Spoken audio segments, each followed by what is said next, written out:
If you've been to a pub lately, you know that craft beers or microbrews are getting enormously popular.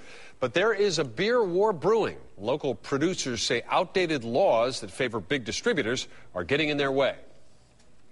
In the tasting room of Tampa's Cigar City Brewing, the beers are a little stronger and a little pricier. I like it. But beer lovers are willing to pay extra for something unique. It's got a lot more flavor. There's more personality to the beers.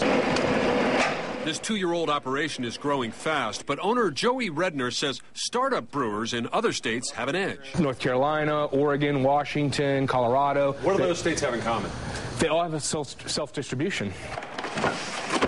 The law in Florida requires all alcoholic beverages to be sold through a licensed distributor. Only a handful of companies in the Bay Area control the business, in what some call a monopoly.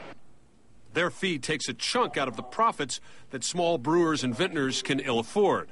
Wine and beer producers around the state want to change the state law to allow them to sell directly. They say it would be good for them and the consumer. Your local beer would be cheaper. It has an important goal. But powerful forces in Washington, D.C. are trying to stop any change in the law. House Resolution 5034, working its way through Congress, would protect states against legal challenges. Alcohol beverage distributors warn of dire consequences if the state laws are relaxed. It creates almost a black market. You don't know what's happening to a product that isn't regulated, that isn't held accountable. I'm regulated from the federal level on down to the city level. And self-distribution wouldn't change that? It wouldn't change that. I mean, you still have to have a distributor's license, so you just act as your own distributor.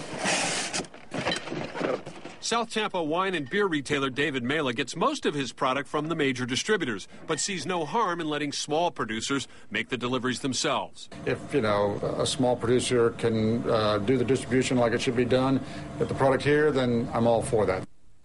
Well, Democrat Kathy Castor and Republican Adam Putnam are co-sponsors of this bill backed by the big distributors. Putnam said it preserves states' rights to regulate alcohol, and he says it prevents costly lawsuits. Congresswoman Castor's office has not responded to several requests for a statement on this.